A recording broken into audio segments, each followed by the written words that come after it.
Kemarin saya baru baca berita ada 4 pemain baru yang akan dinaturalisasi. Kalau klub, kita bisa beli. The tournament in July, August will be different. It's difficult to bring feel or whatever. I do my best whenever I'm on the pitch. I'm on the pitch quite. Pelatih Timnas Indonesia John Hartman memanggil 41 pemain untuk masuk skuad sementara sebagai persiapan FIFA Series 2026 yang akan digelar pada akhir bulan ini. Timnas Indonesia bakal menjadi tuan rumah FIFA Series 2026 untuk Timnas Bulgaria, Timnas Kepulauan Solomon, dan Timnas Saint Kitts dan Nevis pada 27 dan 30 Maret 2026.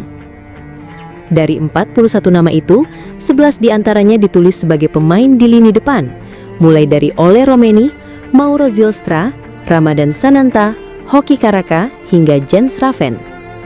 Selain itu masih ada Ragnar Oratmangoen, Miliano Jonathans, Jakob Sayuri, Beckham Putra, Adrian Wibowo, dan Stefano Lillipali.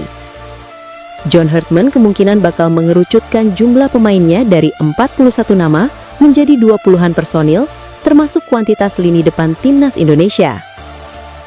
Dari 11 penyerang Timnas Indonesia yang sekarang, 5 diantaranya bermain abroad yang terdiri dari Romeni, Ragnar, Miliano, Sananta, dan Wibowo. Sedangkan sisanya bermain di BRI Super League 2025-2026, termasuk Zylstra yang memutuskan untuk meninggalkan Eredivisie pada awal tahun ini demi bergabung dengan Persija Jakarta. 5 penyerang yang dipilih John Hartman berperan sebagai nomor 9 meliputi Romeni, Zylstra, Sananta, Hoki, dan Jens Raven. Namun statistik kelimanya mengkhawatirkan. Romeni misalnya yang masih mandul dari 16 pertandingan bersama klub kasta kedua Liga Inggris, Oxford United, pada musim ini. Zylstra bahkan baru tampil 2 kali pada musim ini dengan 21 menit di atas lapangan. Keduanya bersama Persija dan ia masih nihil gol. Hoki agak mendingan dengan perolehan 4 gol dan 1 assist untuk Persita Tangerang di BRI Super League. Sananta juga masih bisa mendulang 4 gol dari 23 laga dengan DPMM FC di Malaysia. Adapun Jens Raven masih berjuang untuk mengasah ketajamannya di BRI Super League musim ini, mengingat ia baru mengemas 1 gol dan 2 assist dari 17 partai. Sementara itu, 6 penyerang Timnas Indonesia dapat bermain melebar atau lebih ke dalam, yaitu Ragnar, Miliano, Jakob, Beckham Putra, Wibowo, dan Lillipali. Dari 6 pemain itu, Jakob Sayuri punya statistik yang paling menonjol di musim ini. Dia mencetak 6 gol dan 3 assist dari 19 laga bersama Malut United. Beckham Putra juga memiliki pencapaian impresif pada musim ini dengan Persib Bandung lewat torehan 2 gol dan 4 assist dari 30 pertandingan, termasuk di AFC Champions League 2 2025-2026. Sedangkan Ragnar, yang biasanya menjadi langganan starter di Timnas Indonesia, masih berjuang untuk mendapatkan menit bermain di FCV Dender di divisi teratas Liga Belgia. Sejauh ini, ia baru bertanding 11 kali dengan perolehan 1 gol dalam 277 menit di atas lapangan. Putaran kedua musim ini berjalan baik bagi Miliano sebelum dihantam cedera ketika membela Excelsior Rotterdam di Eredivisie. Sampai saat ini, ia mencatatkan 3 gol dan 1 assist dari 28 partai. Lillipali juga masih cukup konsisten di usianya yang telah menginjak 36 tahun dengan membukukan 2 gol dan 6 assist untuk Dewa United. Sedangkan Wibowo masih susah menembus tim utama Los Angeles FC di Major League Soccer atau MLS. Jadwal pertandingan Timnas Indonesia dalam ajang FIFA Series 2026 di Jakarta menjadi salah satu agenda sepak bola internasional yang dinantikan para penggemar. Turnamen persahabatan tersebut dijadwalkan berlangsung pada 27 hingga 30 Maret 2026 di Stadion Utama Gelora Bung Karno. Ajang ini mempertemukan 4 tim nasional dari konfederasi berbeda.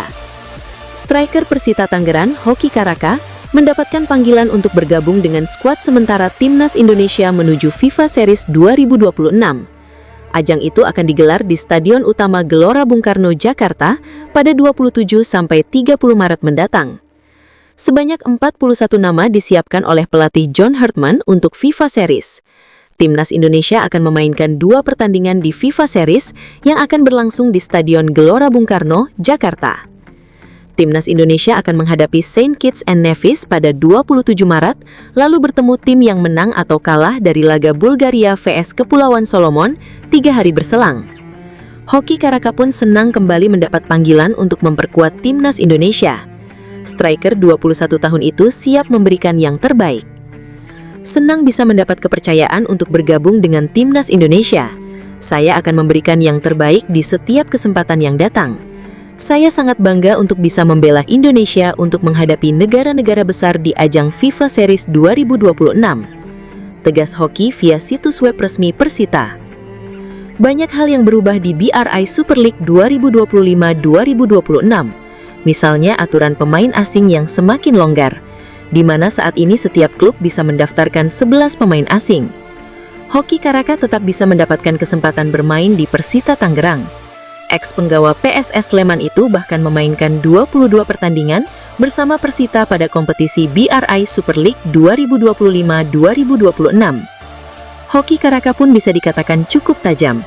Penyerang kelahiran Gunung Kidul itu sejauh ini sudah mencetak 4 gol dan 1 assist dalam 1.399 menit bermain di BRI Super League 2025-2026. Hoki Caraka kini sudah mengumpulkan 10 caps di Timnas Indonesia. Hoki pun sudah menyumbangkan 2 gol untuk tim Merah Putih.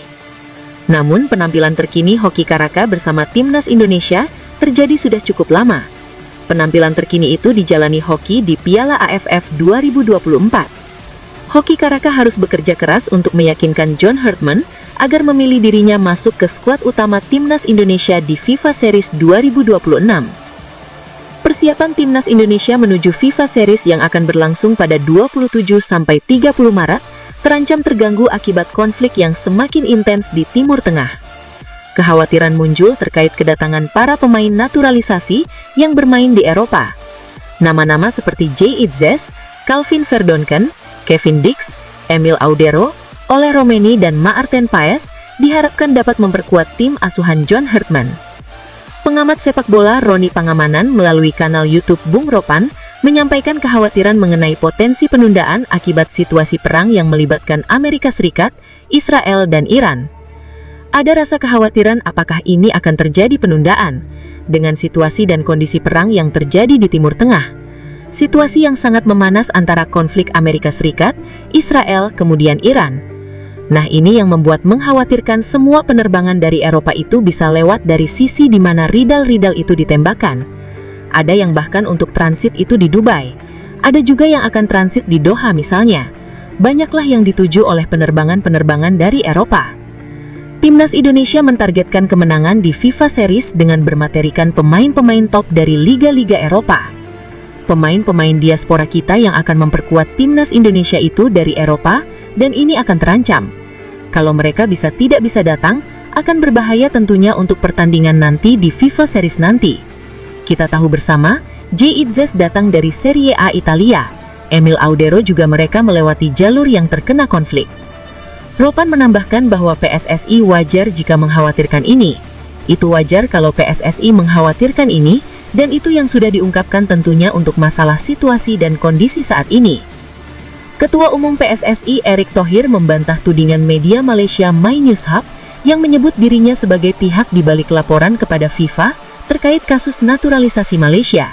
Ia menegaskan kabar tersebut tidak benar. Sebelumnya My News Hub menurunkan laporan yang menyebut Erick Thohir berperan membawa aduan mengenai kelayakan 7 pemain naturalisasi Malaysia ke FIFA.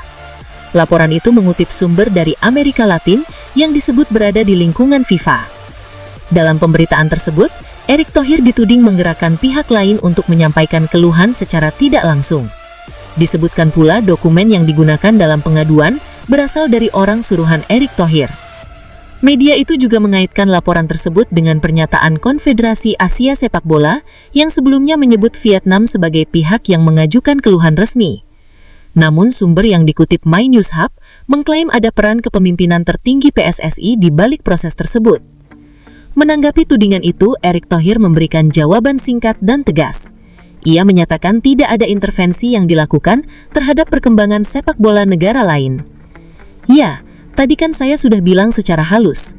Saya rasa buat apa kita mengintervensi kemajuan negara lain, sedangkan kita membutuhkan kita bersaing antara negara Asia Tenggara ataupun tingkatannya kita dan negara-negara Asia.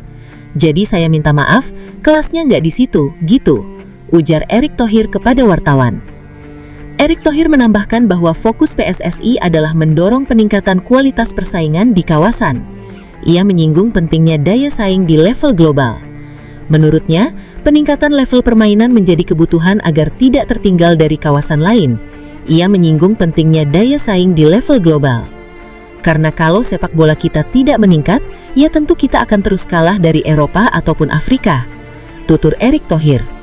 Saat kembali ditanya mengenai tudingan tersebut, Erick Thohir menjawab lugas. Ia memastikan kabar yang beredar tidak sesuai fakta.